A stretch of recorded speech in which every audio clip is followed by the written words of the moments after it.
તો મિત્રો, જેમ અપેક્ષા હતી એ પ્રમાણે દિયોદર તાલુકા પંચાયત કોંગ્રેસને હવાલે ગઈ. કોંગ્રેસના જ ત્યાં તાલુકા પંચાયતના પ્રમુખ બન્યા. આ ચૂંટાયેલા તાલુકા પંચાયતના પ્રમુખ આખી બોડી એટલે કે કોંગ્રેસના દિયોદરના તમામ તાલુકાના ડેલિગેટ્સ અને આખું સંગઠન બધાને ખૂબ શુભેચ્છાઓ પાઠવું છું. કોંગ્રેસની અમારી આ બોડી, કોંગ્રેસની અમારી ટીમ, કોંગ્રેસના અમારા તાલુકા પ્રમુખ એ સર્વ સમાજના લોકોના પારદર્શી રીતે કામ કરશે એવી આશા અને અપેક્ષા પણ વ્યક્ત કરું છું. પણ આખા છેલ્લા કેટલાક દિવસથી હું પ્રકરણ બધું જોઈ રહ્યો હતો.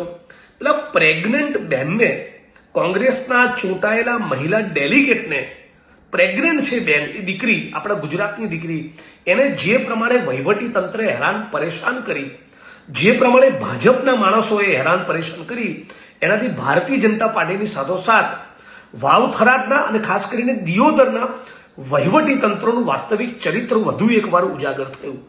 વહીવટી તંત્રમાં બેઠેલા બ્યુરોક્રેટ સરકારી કર્મચારી મિત્રોને એવું કહેવા માંગુ છું કે કોંગ્રેસ જીતે કે ભાજપ જીતે, તમારે એની સાથે લેવા દેવા નહીં હોવો જોઈએ. તમે વરેલા, તમારી વફાદારી કોંગ્રેસ કે ભાજપ નહીં, આ દેશના બંધારણ અને કાનૂન વ્યવસ્થાને હોવો જોઈએ. હવે શું થયું આખા પ્રકરણમાં? વહીવટી તંત્રના માણસો, અધિકારીઓ બિનજરૂરી ડાપણ કરવા ગયા તો જ્ઞાનીબેને પેલા પીઆઈને ચોપડાઈ. કારણ વગર પેલા પીઆઈ, કારણ વગર તો નહીં, એમના લક્ષણ હશે, પણ જ્ઞાનીબેને ચોપડાય. જ્ઞાનીબેનની તમારે સાંભળવું પડ્યું. પેલા એસડીએમના કપડા ફાટ્યા. કલેક્ટર અને એસપીનું કશું જ ઉપજતું નથી. બરાબર, ભારતીય જનતા પાર્ટીના માણસો ગુંડાગર્દી કરે, તાનાશાહી કરે, દાદાગીરી કરે. રાઈટ, ગાંધીનગરથી ફોનમાં આવેલા ફોનના પગલે એલસીબીનો પીઆઈ બધા ઓપરેશનો કરતો હોય તો કલેક્ટર ને એસપી તમાશો જોવા સિવાય કશું કરી શકતા નથી. એટલે એ પણ ઉઘાડા પડ્યા.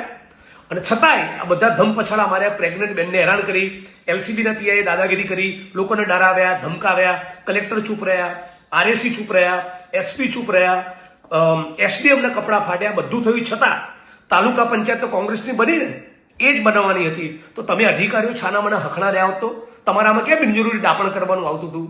તમને જે નોકરો કરવાનું કીધું કરી ખાવ ને. તમને ભવિષ્યમાં તમારી ઓલાદો જ્યારે સ્કૂલોમાં અને કોલેજમાં જશે ને એવું કહેશે કે જો તારો બાપ ભાજપનો દલાલ હતો. એવું કહેશે તમારી ઓલાદો. તમારી ઓલાદોને, તમારા સંતાનોને, તમારા દીકરા દીકરીઓની લોકો મશ્કરી કરશે કે તારો બાપ એ દલ્લો હતો, એવું કહેશે.